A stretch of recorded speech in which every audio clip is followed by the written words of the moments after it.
Bonjour à tous et bienvenue sur ce 16e chapitre de notre formation Python. On a vu les fonctions, les modules et les packages. Notre code est propre et organisé. Mais il y a une chose qu'on ne peut pas éviter jusqu'à présent, les erreurs.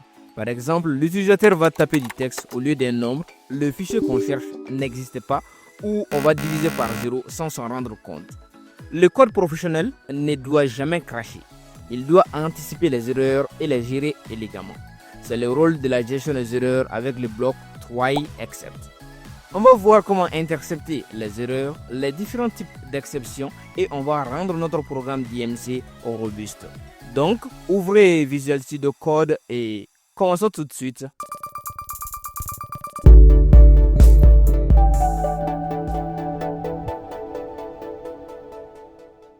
Il y a deux grandes catégories d'erreurs en programmation. La première, c'est l'erreur de syntaxe ou syntax error. Vous avez mal écrit le code, Python ne peut même pas exécuter le programme. Par exemple, ici, on va partir avec un exemple très simple. Donc, je vais mettre ici if, true. J'oublie les deux points, je fais exprès d'oublier les deux points. Après, je vais mettre 4 espaces, 1, 2, 3, 4. Ensuite, je vais mettre ici print. Oups, voilà. OK. Lorsque je vais exécuter ce programme, vous allez voir, nous allons obtenir une syntaxe error, d'accord? Python gestion erreur.py. OK. Vous voyez, syntaxe error. D'accord, car on a oublié les deux points ici. D'accord. Ces erreurs, vous devez les corriger. Elles sont détectées avant l'exécution. Python vous dit, je ne comprends pas ce que tu as écrit. D'accord? La deuxième erreur, c'est l'exception ou runtime errors. Le code est syntaxiquement correct, mais quelque chose se passe mal pendant l'exécution. D'accord? Nous allons maintenant partir avec 3 exemples pour illustrer la deuxième erreur. D'accord? Donc, le premier exemple, ici, je vais mettre en commentaire premier exemple. D'accord? Premier exemple. OK? Le premier exemple, c'est la division par 0. Diviser un nombre par 0. D'accord? Donc, par exemple, je vais mettre ici résultat est égal à 10 divisé par 0. OK? Donc, nous allons avoir comme erreur 0 division error. 0 voilà, division error. D'accord? Ça, c'est lorsqu'on divise quelque chose par 0. D'accord? Un nombre par 0, bien évidemment. Donc, voilà, c'est comme ça que ça s'écrit. 0 division error. D'accord? Ensuite, le deuxième exemple.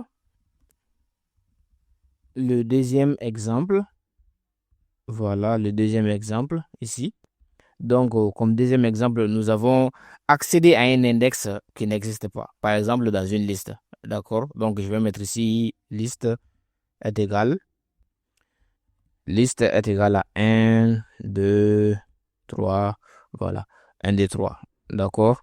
Notre liste est égale à 1, 2, 3 seulement, d'accord?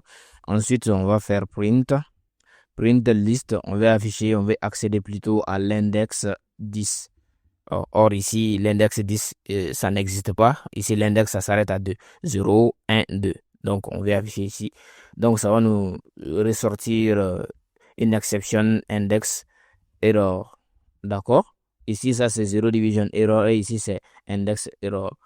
Ensuite, partons avec un dernier exemple. Par exemple, si on souhaite convertir des textes en nombres, donc on va obtenir un type d'erreur qui est value error. D'accord? Erreur de valeur. OK? Ici, je vais mettre troisième exemple. OK, troisième exemple. D'accord? Troisième exemple, on va maintenant essayer de convertir ici âge est égal à, disons, int. Voilà, int 20. 20, comme ça. Je pense, non, c'est comme ça. Voilà. Et ici, on va avoir value error. D'accord? OK. Ces exceptions, on peut les anticiper et les gérer. C'est ça la gestion des erreurs en Python. On dit à Python, si cette erreur se produit, fais ceci au lieu de crasher. Pourquoi c'est crucial et très important? Imaginez un logiciel médical qui crache pendant une analyse ou un site e-commerce qui plante quand un utilisateur entre mal son code postal. Ça, c'est inacceptable. Vous en conviendrez. La structure de base pour gérer les erreurs, c'est le bloc try except. Vous mettez le code potentiellement dangereux dans un bloc try. Si une erreur se produit, Python arrête immédiatement le bloc try et passe au bloc except au lieu de crasher. D'accord? Donc, la syntaxe de base, elle est la suivante. Attendez, je vais virer tout ça. Voilà, la syntaxe de base, elle est la suivante. On met try, les deux points, comme avec les conditions ou même lorsqu'on veut créer une autre fonction. D'accord? Ensuite, on va descendre à la ligne plutôt. Ici, je vais mettre le code potentiellement dangereux. Code potentiellement dangereux. D'accord? Ok, ensuite, par exemple, je vais mettre ici résultat est égal à, on fait une division par 0, divisé par 0. Donc ici, on sait que ça va nous envoyer une exception 0 division error. D'accord? Donc ici, ensuite, on va mettre except. D'accord? Et ensuite, le type d'exception.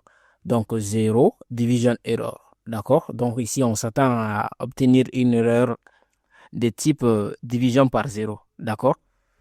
Ok, d'accord, ce qui se passe. Attendez, voilà, je vais y arriver. Ce qui se passe si l'erreur se produit. D'accord? Donc ici, on va gérer en cas d'erreur. Donc ici, on va seulement mettre un simple print. On va mettre erreur division par 0. D'accord? Donc ici, on va mettre erreur division par 0. D'accord? En cas d'erreur seulement, c'est ce message qui sera affiché. Donc ici, on peut mettre résultat est égal à 0. D'accord? Ok, je vais exécuter ce programme. Vous allez voir ce que ça va nous donner. Python gestion des erreurs.py. Attention. D'accord, vous voyez, erreur division par 0. Si ici, je mets quelque chose, un nombre, donc je vais mettre 23 ici, par exemple. J'exécute le programme à nouveau et on va voir ce que ça va nous donner. Vous voyez, ça ne nous donne rien, d'accord? Car ici, on n'a pas géré bien. Si, par exemple, ici, on avait mis un cas d'erreur, ça, sinon, voilà, on allait afficher seulement. En dehors de ça, on va mettre ici print un résultat. D'accord? Voyons ce que ça va nous donner. D'accord, vous voyez, on a le résultat ici et en cas où on met ici 0, on n'aura plus du tout le résultat. D'accord. Ok, j'ai dit que le résultat, oui, parce que ici, dès qu'il y a l'erreur seulement, voilà, il ne peut plus accéder à la valeur du résultat ici. D'accord. Point important.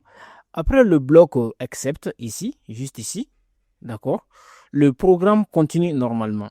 C'est comme si l'erreur avait été traitée. D'accord? Voilà, d'accord. Ensuite, c'est comme conduire. D'accord? Vous voyez ça comme ça. C'est comme conduire.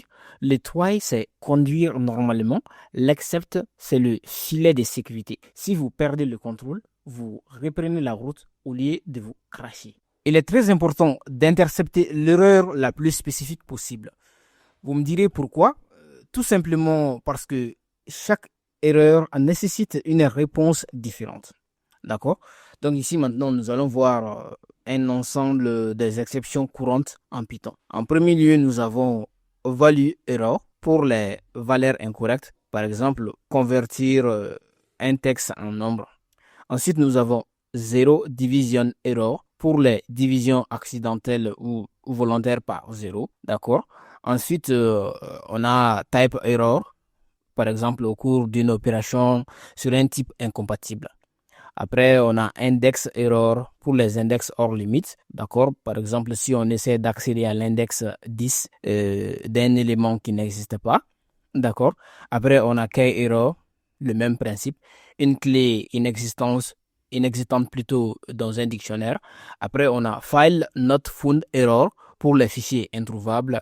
Et en dernière position, nous avons attribute error, voilà, pour les attributs inexistants sur un objet. D'accord? Ok, maintenant, partons avec un exemple concret. Nous allons essayer de convertir une entrée utilisateur en nombre. D'accord? Donc, on va partir avec le principe du bloc try except. On va dire ici try, les deux points. Je vais mettre ici âge est égal à int, input. D'accord? Donc, directement, on convertit l'âge car on sait que la fonction input ici renvoie toujours une chaîne de caractères si on ne spécifie pas ou on ne convertit pas immédiatement l'entrée utilisateur. Entrez votre âge. D'accord, attendez. Voilà, entrez votre âge. OK. Ensuite, maintenant, voilà, on va simplement, attention, qu'est-ce que je fais? On va simplement lui afficher son âge, très simplement. Je vais mettre un f-string ici et on va dire vous avez ici et on va mettre l'âge ici. On a déjà l'habitude de mettre ça. D'accord. Ensuite, ici, on va mettre accept. D'accord. Et ici, on va mettre un value error. Value error. OK. En cas d'erreur, c'est bon, on va gérer ça proprement. On va afficher un message explicite. Maintenant, erreur. D'accord. Veuillez entrer un nombre. Veuillez entrer un nombre. D'accord. Un nombre entier valide. D'accord. OK. Ensuite, ici, on va mettre âge est égal à non. OK. D'accord. OK. Maintenant, on va exécuter le programme. Vous allez voir ce que ça va nous donner. Voilà, j'efface tout ça. D'accord. Je vais mettre Python ou attention, je relance seulement. Entrez votre âge, 23. D'accord, vous avez 23 ans. Ensuite, ici, je vais mettre, disons moins. Voilà, quelque chose, voilà. Veuillez entrer un nombre entier valide. D'accord, vous voyez. Donc, on a bien géré l'erreur de value error. OK? D'accord. Maintenant, partons avec un autre exemple. On va essayer d'intercepter plusieurs exceptions. Vous pouvez avoir plusieurs blocs except pour différents types d'erreurs. D'accord? OK. Partons avec cet exemple-ci.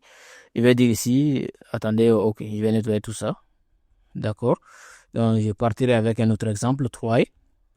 OK, attention, try. On va mettre ici, qu'est-ce qu'on peut mettre? On va mettre nombre. Nombre est égal à ici, par avec 10. Ensuite, 20, après 30. OK? Maintenant, index est égal à int input. D'accord, on va demander à l'utilisateur de saisir l'index d'un élément en question. OK. Après, on va afficher voilà, l'élément avec son index en question. Index. OK. Donc, on récupère la saisie de l'utilisateur. Et en cas de problème, except value error. Par exemple, si l'utilisateur met une lettre ou voilà, un mot à la place de chiffres qu'on attend pour l'index. Donc, cette erreur sera déclenchée immédiatement. Donc, ici, on va mettre erreur, entrer un nombre entier. Entrer un nombre entier, d'accord. Après, on peut gérer un autre cas d'exception au cas où l'index ici ne correspondrait pas parce que ici, on n'a que 3 index. On a 0, 1, 2, d'accord. Donc, si l'utilisateur part avec, disons qu'il saisit un index qui n'existe pas ici, donc on aura aussi cet index-là, et cette erreur plutôt. D'accord, je vais mettre ici erreur index hors limite. Index hors limite. D'accord, OK. D'accord. Voyons maintenant ce que ce programme va nous donner. D'accord, ici, attention. Je nettoie ça, je relance le programme à nouveau. Donc, index. On va partir avec 2 qui va nous donner normalement 30. Je pense, hein? Oui, oui, 30. Vous voyez, ça nous donne bien 30. Maintenant, je vais mettre 90 comme index. Voilà, erreur d'index hors limite. Voilà, je relance le programme, je vais mettre erreur. Voilà, voilà. Vous voyez, donc erreur entrer un nombre entier. Vous voyez? Donc, en fonction du type d'exception, nous avons des messages bien explicites. D'accord? Également, on peut intercepter plusieurs exceptions en une seule ligne. D'accord? Par exemple, ici, au lieu de mettre ces deux-là, ici, je peux directement mettre un seul except. D'accord, je nettoie ça. Je vais mettre seulement ici, entre les parenthèses, je vais mettre value error. Ensuite, index. Attention, index error. Après, as et. Maintenant, il nous suffit seulement d'afficher l'erreur en question. Erreur, 2 points, et ici, on va mettre E. D'accord? Voilà, ça va capturer qu'il s'agisse d'une exception de value error ou d'index error. D'accord? Attention, je relance le programme. On part avec 1, ça donne bien. Voilà, je relance, je vais mettre ici. Et R, voilà, invalide. Voilà, ça c'est en anglais, ça peut ne pas être très explicite plutôt. Voilà, oui, vous voyez. Invalide literal for int with base 10, not ER. D'accord? Donc ensuite, si je lance et que je mets 33, vous voyez, list index out of range. Vous voyez, la différence ici, c'est que si vous gérez l'erreur manuellement, donc vous avez la possibilité de spécifier à l'utilisateur quel type d'erreur il a vraiment commis. Par exemple, ici, il y a un utilisateur qui ne comprend pas l'anglais, ou par exemple même votre programme est en français, mais ici les erreurs sont en anglais. Vous voyez, pour un utilisateur lambda, ça peut être compliqué à gérer, à comprendre ou l'erreur en question. Donc ici, bien que ça gère les deux erreurs correctement, l'idéal, c'est de toujours gérer les erreurs spécifiquement. D'accord? Si vous ne savez pas quel type d'erreur peut se produire, vous pouvez intercepter l'exception générique avec exception. La syntaxe, elle est la suivante. Toujours dans un bloc try except. D'accord? Donc ici, dans try, on met le code en question. D'accord? Le code potentiellement dangereux. Ensuite, ici, dans exception, nous allons utiliser exception, except, exception, as et. D'accord? Et ensuite, on fait tout simplement, on gère l'exception en question avec un message très simple. Ici, je vais mettre une erreur inattendue. Une erreur inattendue. D'accord? Voilà, c'est comme ça. Une erreur inattendue. C'est produite. D'accord? Vous voyez, non? Ensuite, et ici, on va mettre et. D'accord? Except, exception, as. Voilà, ça doit être bon. Except, bloc de retrait inattendu. Voilà, ici. Attention, qu'est-ce qui ne passe pas? D'accord, supposons que je mets ici âge est égal à 12. Bon, c'est un exemple seulement, voilà. D'accord. Ok, la syntaxe, elle est simple, c'est comme ça. Donc, try le code en question, et vous allez utiliser except suivi des exception as et. Ok? D'accord. Le mot-clé as ici, vous permet de capturer l'objet d'erreur dans une variable, ici qu'on a nommé et. Vous pouvez ensuite afficher le message d'erreur ou le logger. Attention, très important. Intercepter avec exception est moins précis. C'est comme mettre un filet de sécurité géant qui attrape toutes les erreurs. Vous perdez en précision. La meilleure pratique, c'est de toujours intercepter les exceptions spécifiques autant que possible et utiliser exception seulement comme dernier recours.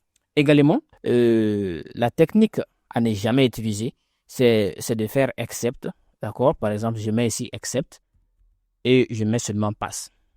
Bien que c'est faisable, c'est une très mauvaise manière d'agir. Pourquoi? Parce que vous masquez toutes les erreurs, même les erreurs système critiques. Votre programme peut avoir des bugs graves et vous ne le saurez jamais. C'est interdit dans le code professionnel. Retenez bien, le bloc try except peut être complété par des autres blocs très utiles avec le bloc else et le bloc finally. Le bloc else, il est exécuté uniquement si le bloc try s'est déroulé sans aucune erreur. D'accord? Donc, on va partir avec des exemples bien explicites. D'accord? On va mettre ici try et continuer avec attention. Try, je descends la ligne. Résultat est égal à, je divise 10 par 2. 10 divisé par 2. Ensuite, je vais mettre ici except. Attention. Except. OK. Ensuite, ici, je vais mettre 0. Division error et on va afficher l'erreur en question. Print erreur division par 0. Division par 0. D'accord. Ensuite, on va mettre ici else. D'accord. On va maintenant rentrer dans le bloc else et on va dire print string. Le calcul a réussi. Attention, le calcul a réussi. D'accord, okay. On va bien écrire réussi. Je vais y arriver. Le calcul a réussi, 2 points. Résultat, ici, on va mettre le résultat. D'accord. Donc ici, on peut mettre que c'est le code qui doit être exécuté si le calcul est réussi. D'accord. On peut mettre ici code en cas de réussite. D'accord. Donc ici, ce code sera exécuté uniquement en cas de réussite. D'accord. Ok. On va exécuter le programme. Vous allez voir ce que ça va nous donner. Voilà, ici, le calcul est réussi et on a bien le résultat en question ici. D'accord, par exemple, ici, on était rentré dans accept. D'accord, c'est le message d'erreur qu'on aurait. D'accord, ici, vous voyez, erreur division par zéro. D'accord? Ok. Maintenant, nous allons voir un autre exemple avec le bloc finally. D'accord? Ok, attention, je vais effacer tout ça. D'accord? Ici, on va partir avec un exemple voilà, qui serait parfait pour le nettoyage. Par exemple, fermer un fichier, fermer une connexion au réseau, libérer des ressources. D'accord? Même si on n'a pas encore abordé le concept de fichier. D'accord? On va partir avec un exemple très simple. Ok. Try, ici, on va débuter avec le bloc try. Fichier est égal à open. Voilà, la méthode open sert à ouvrir un fichier, d'accord? Elle prend en paramètre le nom du fichier en question, d'accord? Et ainsi que le mode d'ouverture, ici R, qui signifie read. Donc, on est en train de l'ouvrir en mode lecture seulement. Ensuite, ici, on va taper le nom du contenu. Contenu est égal à fichier.read, d'accord? .read qui permet de lire, d'accord? Ok, on lit le fichier, d'accord. Après, on va passer le bloc accept. On va mettre file not found. File not found. D'accord. File not found error. Ensuite, ici, on va mettre erreur fichier introuvable. Print erreur fichier introuvable. Introuvable. OK. D'accord. Maintenant, on va mettre le bloc finally. D'accord. Ici, print opération de nettoyage. Opération de nettoyage. Attention, nettoyage. Je m'assure de bien écrire correctement. Opération de nettoyage. D'accord. Et ici, on va mettre fichier.close pour fermer le fichier. D'accord. Fichier.close et on ferme le fichier.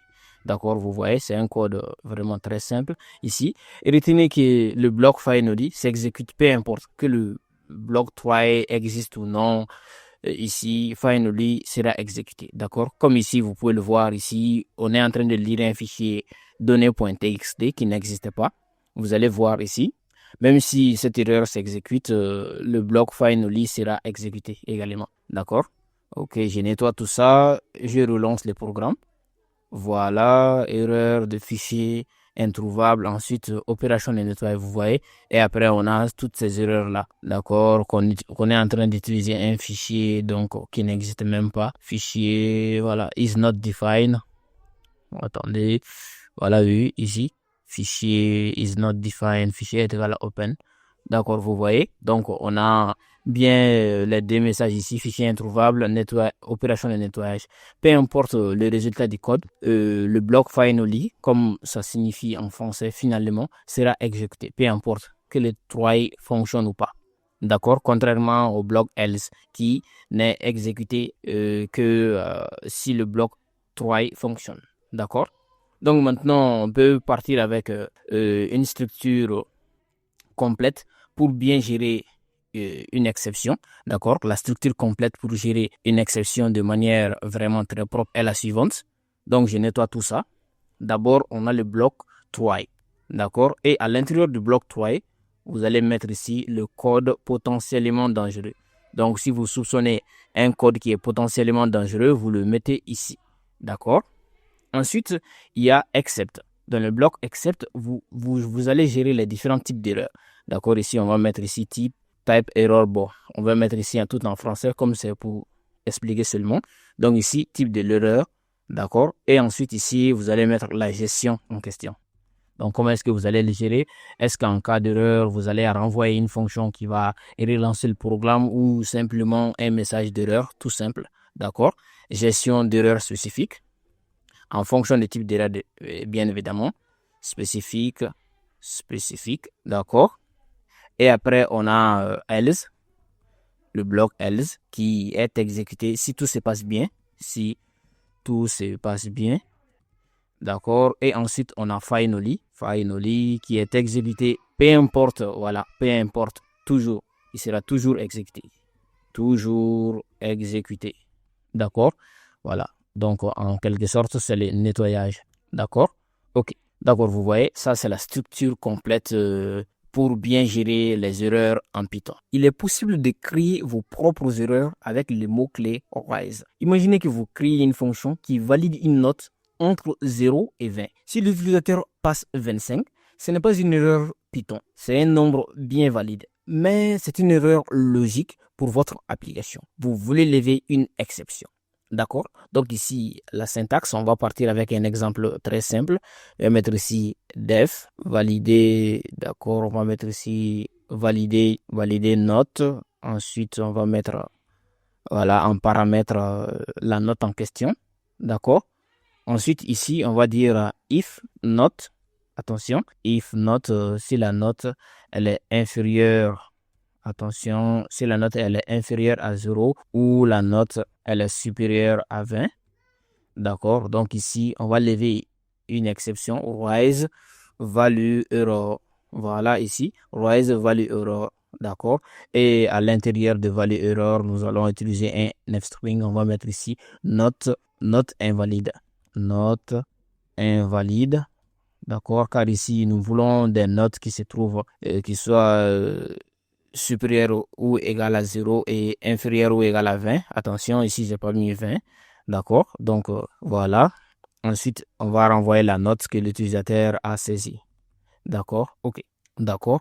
Et ici, on peut ajouter un autre message. Voilà, pour que ça soit bien explicite. Doit être entre. Voilà, on va mettre ici. Doit être entre 0 et 20. D'accord? Ça, c'est un message bien plus explicite à l'utilisateur. D'accord? Et après, on va utiliser true, return plutôt. Il va taper ici return true. D'accord? Donc ici, la note, elle est validée. D'accord? C'est comme si on est en train de gérer les sinon ici. D'accord? Vous voyez? OK. Maintenant, comment utiliser ce validateur de notes? Très simple. Nous allons aussi utiliser un try except. Try. D'accord? On va ici mettre ici valider note.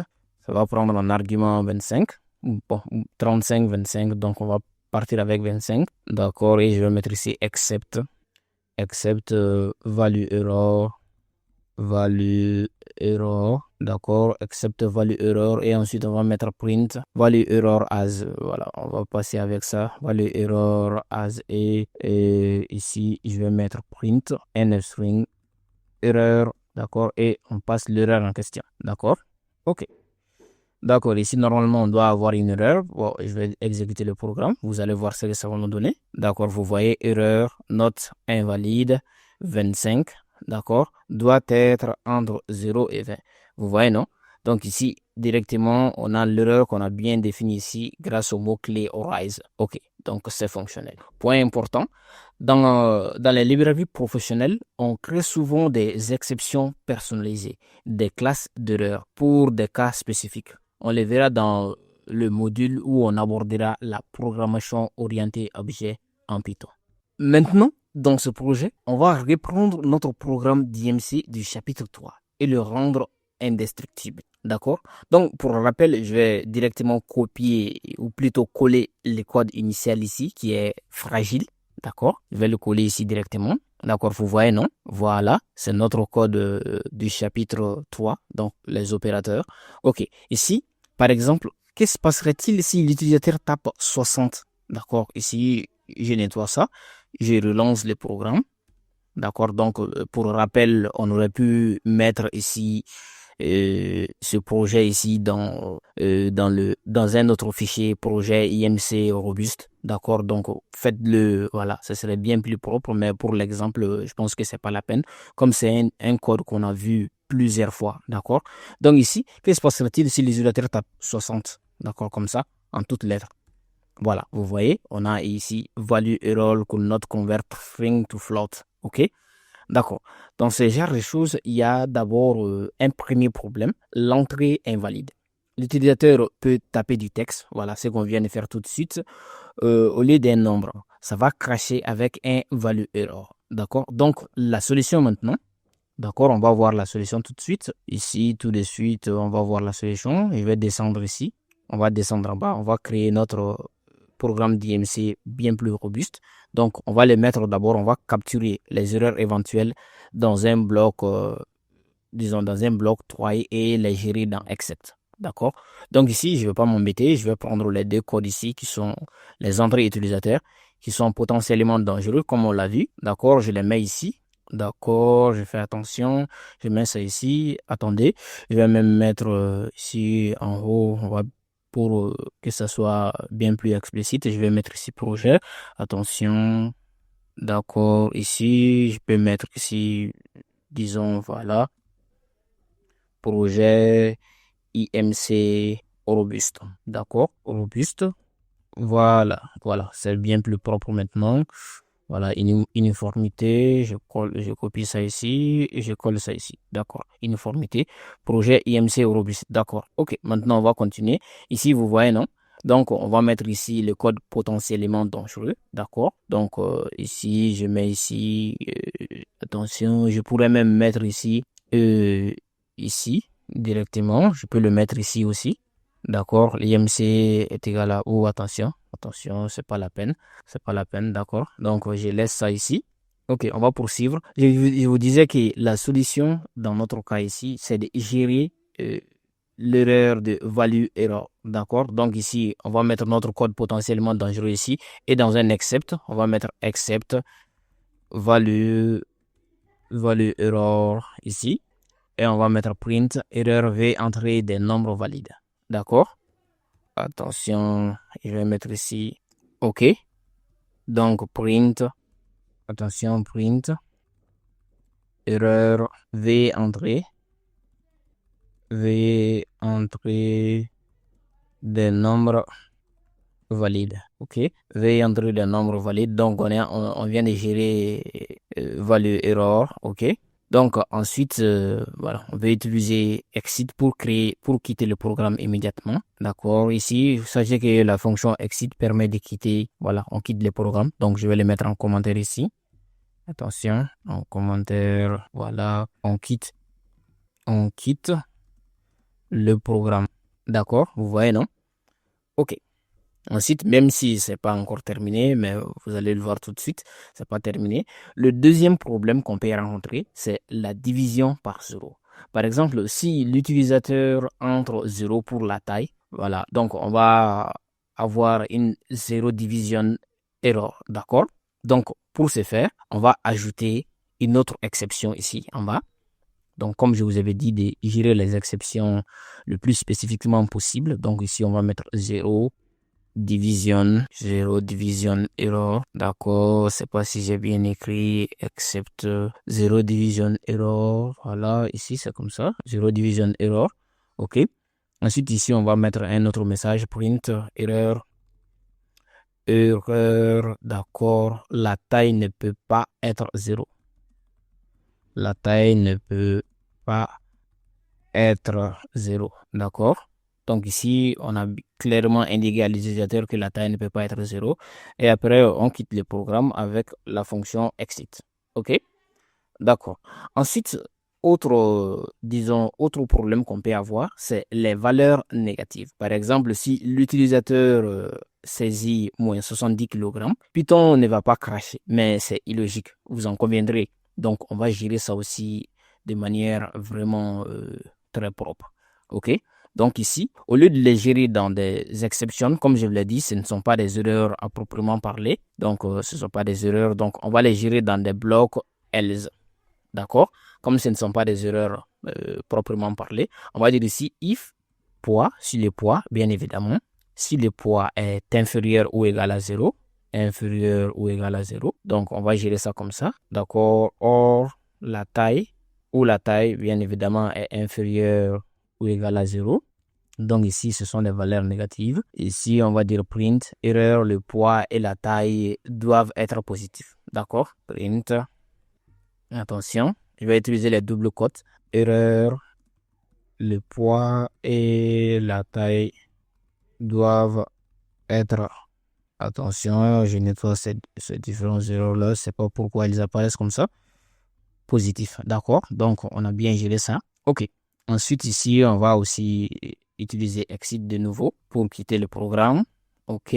Ensuite, ici, comme je vous l'avais dit, IMC, on va mettre IMC ici en bas. D'accord, on va mettre IMC ici et son affichage. Je prends tout ça. Voilà, OK.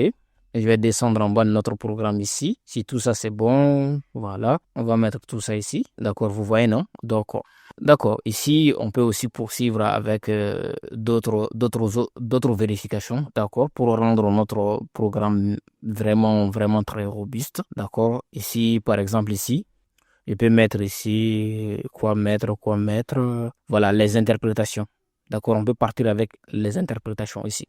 Donc ici, je vais mettre interprétation, d'accord, les différentes interprétations. Par exemple, si le poids ou l'IMC est supérieur à un tel seuil, qu'est-ce que ça signifie? D'accord, si c'est inférieur, qu'est-ce que ça signifie? Ainsi de suite, d'accord? Donc, on va partir avec le code de l'interprétation. On peut les mettre, d'accord, bon, on peut les mettre ici.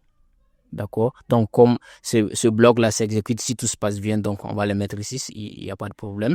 Donc, on va dire ici if, si l'IMC est inférieur à 18,5 plutôt, si l'IMC est inférieur à 18,5, voilà, qu'est-ce que ça signifie de manière clinique, d'accord, qu'est-ce que ça représente? On va dire ici, catégorie, quelle est la catégorie? On va dire maigreur.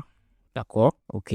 Ensuite, sinon si, elif. Sinon si, IMC inférieur à 25. Qu'est-ce que ça signifie? Print, ici on va mettre la catégorie poids normal. Catégorie poids normal, d'accord. Le poids est normal si c'est inférieur à 25, poids normal. Ensuite, on va dire voilà, une autre interprétation. Elif, IMC. Attention, IMC inférieur à 30. D'accord, qu'est-ce que ça signifie cliniquement? On peut dire ici catégorie surpoids, print, catégorie surpoids, la personne ou l'individu sera en surpoids, sinon, d'accord, donc ici des sinon, donc le sinon on va gérer ici que c'est supérieur, voilà, et c'est bien évidemment supérieur à 30 ou supérieur ou égal à 30. D'accord, c'est que l'IMC est supérieur ou égal à 30. Donc ici, on va mettre ici, ça signifie littéralement que la personne est en situation d'obésité, catégorie obésité. D'accord? Ok. D'accord, donc maintenant, notre programme est complet et bien robuste. Vous voyez, non? Ok. Maintenant, on va exécuter le programme. Vous allez voir ce que ça va nous donner. J'efface tout ça, je le positionne bien au centre et je l'exécute. D'accord. Ok, le poids, on va partir avec 80. La taille, on va dire ici 0 pour voir s'il y a une erreur. D'accord. Donc, vous voyez, erreur, le poids et la taille doivent être positifs. Voilà, d'accord. Donc, ça marche ici pour un premier temps. Donc, on va partir avec, si tout est normal, je vais mettre ici 75. Ensuite, 1,75. D'accord, vous voyez ici, votre IMC 24,49, catégorie poids normal. D'accord, ça aussi ça fonctionne. Donc ici, on va mettre quelque chose, on va mettre ici 59. Ensuite ici, pour la taille, je vais mettre 0. D'accord, donc erreur, le poids et la taille doivent être positifs. D'accord, donc parce qu'on a géré le cas de 0 division pour la taille. Je sais pas si j'avais mis la taille ici, si ça divise par 0, je sais pas pourquoi ça vient. Ici, l'erreur est entre les nombres valides. Ok, si on n'a pas mis 0 division ici, attendez, ok, d'accord, il n'y a pas de problème, le code est toujours fonctionnel, d'accord. On va relancer pour voir si si tout est vraiment 0, 0, 0, doivent être positifs. Encore, je relance et je vais mettre ici moins 78. Ensuite, je vais mettre ici 1,90. Attention, 1,90. Voilà, vous voyez. Donc, ça gère bien, ça gère bien. L'erreur est parfaitement bien gérée. D'accord, ok. D'accord, maintenant, vous voyez, le code est fonctionnel. Voilà, nous avons un programme robuste. Il ne crache pas et il donne des messages d'erreur clairs à l'utilisateur. Parfait. Avant de conclure, voici les 5 règles d'or pour une gestion efficace en Python. La première règle, c'est anticiper, mais ne suranticipez pas. Ne mettez pas tout votre code dans un try except géant. Interceptez seulement les lignes potentiellement dangereuses. Deuxième règle, soyez spécifique. Interceptez value erreur, pas exception. Plus vous êtes précis, mieux vous gérez l'erreur. Troisième règle, ne masquez jamais les erreurs. Jamais de except, pass. Loguez l'erreur informer l'utilisateur, mais ne le cachez pas. Quatrième règle, informer l'utilisateur. Un message comme erreur, sans rien d'autre après, erreur seulement, n'aide personne. Dites par exemple, je sais pas moi, veuillez entrer un nombre entier entre 1 et 100. Là, c'est beaucoup plus précis. Et enfin, cinquième règle, nettoyer avec Finally. Si vous ouvrez un fichier, une connexion réseau, fermez-les dans Finally pour éviter les fuites de réseau. D'accord? En Python, on préfère demander pardon que la permission. Easier to ask for forgiveness than permission. On essaie d'abord, on gère l'erreur ensuite. C'est plus pythonique que de vérifier toutes les conditions avant. Parfait. On a terminé le module 4 de notre formation Python, les fonctions et la modularité. Vous avez parcouru un chemin énorme. Bravo à vous. Vous savez créer des fonctions réutilisables, utiliser des arguments flexibles avec args et qargs, organiser votre code en modules et packages et rendre vos programmes robustes avec la gestion des erreurs. Récapitulons. Try surveille le code dangereux, except gère l'erreur spécifique. Else s'exécute si tout se passe bien. Et enfin, Finally s'exécute toujours comme un nettoyage. Vous avez maintenant toutes les bases de la programmation structurée et modulaire. Le prochain niveau, c'est le module 5, la programmation orientée objet. On va apprendre à créer nos propres types de données avec des classes, à modéliser le monde réel et à écrire des codes encore plus puissants et réutilisables. Si cette vidéo vous a plu, n'oubliez pas de la liker, de vous abonner et d'activer la cloche de notification pour ne rien manquer de nos prochaines vidéos. Dites-moi en commentaire quelle est l'erreur que vous avez rencontrée le plus souvent en Python. Je vous donnerai des astuces pour la gérer efficacement. À très bientôt.